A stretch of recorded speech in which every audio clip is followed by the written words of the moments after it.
अरे जिला बकसर ह गोरी ना तो चली जाई गोली। जिला यारा ह गोरी ना तो चली जाई गोली। तो जी हाँ ये भैया, आप सब कैसन बानी जाइए भैया।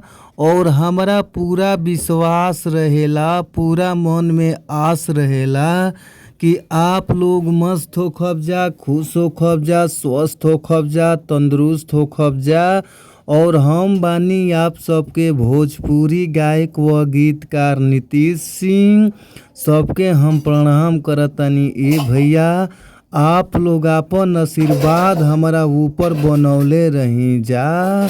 और रउआ सबके बीच में बहुत ही कम से कम चार्ज में, बहुत ही कम से कम पैसा में हम ई भोजपुरी रंगदारी संग यानी भोजपुरी जिला के ऊपर संग लेके आ गइल बानी।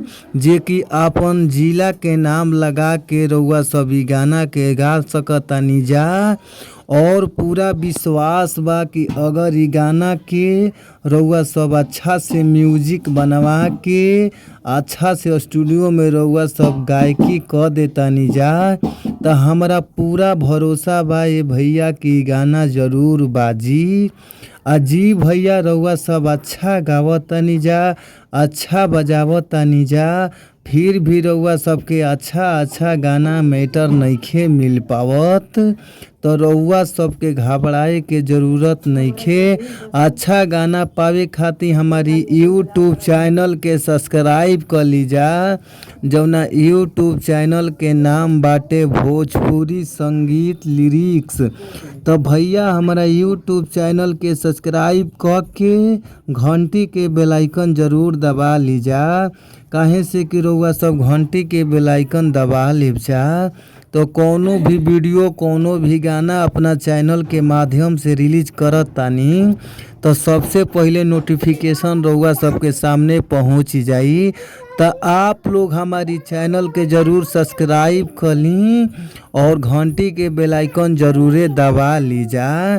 तो आई जा देर ना करते हुए हमने के सीधे सीधे चलल जाओ मुखड़ा के ओर। मुखड़ा के भाव का बा, कौना भाव में कैसे गावे के बा, आई जा हमने के सुनल जाओ। भाव बाटे, अब तो गोरी तू भैलू से हो, शादी कलना तो होई जवानी जियान हो। अब तो गोरी तू भैलू से हो, आ शादी कलना तो होई जवानी जियान हो। आ तुहार लटकल बा तुनो चोली,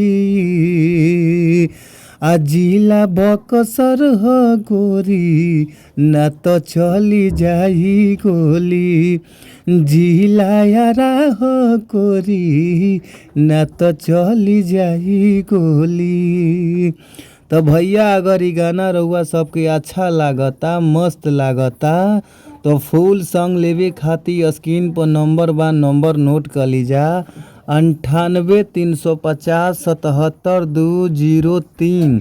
एक बार और नंबर नोट कर लीजिए भैया, 98 350 77 203। तो भैया हमारा इ नंबर पर कॉल करी जा। कॉल कैला पर रउआ सबके बहुत ही कम से कम चार्ज में गाना मिल जाई। तो आप लोग ज़रूरे कॉल करी। तो फिर मिलल जाई नेक्स्ट वीडियो में, यानी अगला वीडियो में। तब तक खातिर bye bye, thank you so much, आप सभी लोग के धन्यवाद।